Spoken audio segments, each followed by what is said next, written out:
Sir Isaac Newton possessed one of the greatest analytical minds in human history. Yet when he applied that unmatched intellect to the stock market, he suffered a devastating financial collapse, shattering the modern equivalent of $20 million. Decades later, Samuel Clemens, known to the world as Mark Twain, applied his own literary genius to the world of business and manufacturing. The result was the total bankruptcy of his publishing empire and the loss of what would be roughly $8 million today. History's most celebrated thinkers, individuals who mapped the laws of physics and defined American literature, were completely destroyed by financial markets. We assume that accumulating wealth is a mathematical puzzle. If you have a high enough cognitive capacity, you should easily solve the equation of personal finance. But the historical record points to the exact opposite. To understand why this happens, we can look at a massive empirical study conducted by economist Zagorsky, which tracked the relationship between IQ and personal income. There is a direct linear relationship between intelligence and earning power. Every additional IQ point reliably increases yearly salary. But when plotting total accumulated net worth instead, the high IQ advantage vanishes. The distribution becomes flat and chaotic. In fact, Zagorsky's data reveals that the highest IQ cohorts actually show statistically higher probabilities of having maxed out credit cards and declaring bankruptcy. Psychologists categorize this disconnect as dysrationalia, the inability to think or act rationally despite possessing superior cognitive intelligence. If raw intellect cannot secure wealth, and a high salary does not guarantee a high net worth, there has to be a hidden behavioral variable governing how capital is actually accumulated. The first cognitive bottleneck highly intelligent people face is the Dunning-Kruger effect. High earners in complex professions often assume their specific mastery automatically transfers to the completely different discipline of personal finance. This is the exact trap that caught Mark Twain. He trusted his intellectual superiority to evaluate the mechanics of industrial manufacturing, a field where he had zero practical experience. He developed a financial obsession with the page compositor, an incredibly speculative and overly complex typesetting invention. As the machine repeatedly failed, Twain refused to admit his genius was wrong. He fell directly into the sunk cost fallacy, continually throwing good money after bad to fund endless design adjustments. High intelligence does not prevent emotional mistakes. It simply provides the brain with more sophisticated tools to rationalize those mistakes as logical decisions. Underneath these rationalizations is a neurological battle.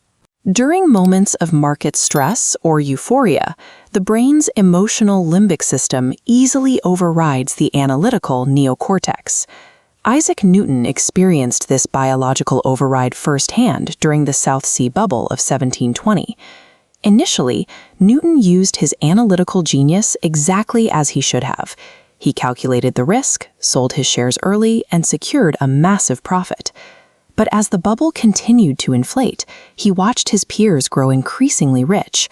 This triggered a biological fear of missing out. The social pressure caused him to completely abandon his own mathematical models. Looking at this chart of the South Sea Bubble, Newton's disastrous decision to buy back into the market is plotted right here at the absolute peak, moments before the crash wiped out his fortune. Reflecting on the loss, Newton famously admitted that he could calculate the motions of the heavenly bodies, but not the madness of men. Even unparalleled logic is defenseless against evolutionary herd mechanics when social pressure is applied. Modern high-earning specialists, particularly in the medical field, exhibit the exact same financial vulnerabilities that ruined Newton and Twain.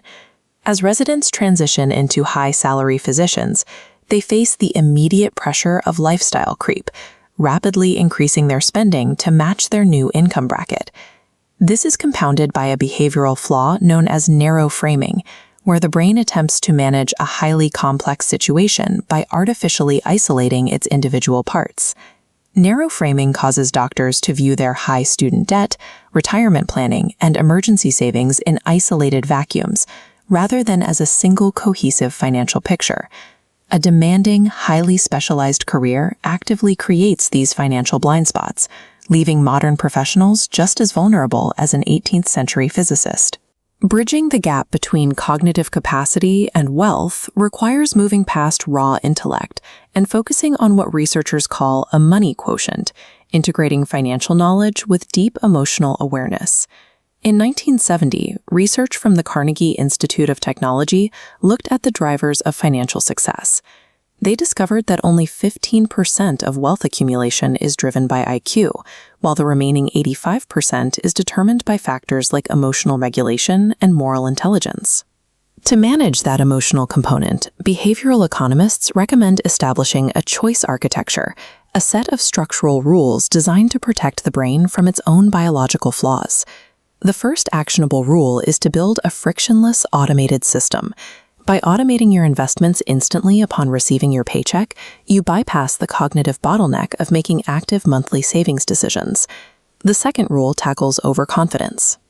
Before committing to a major financial decision, utilize a pre-mortem exercise. Force yourself to imagine the investment failing 10 years in the future and map out the exact reasons why it collapsed. The third rule is to decouple your professional complexity from your financial strategy.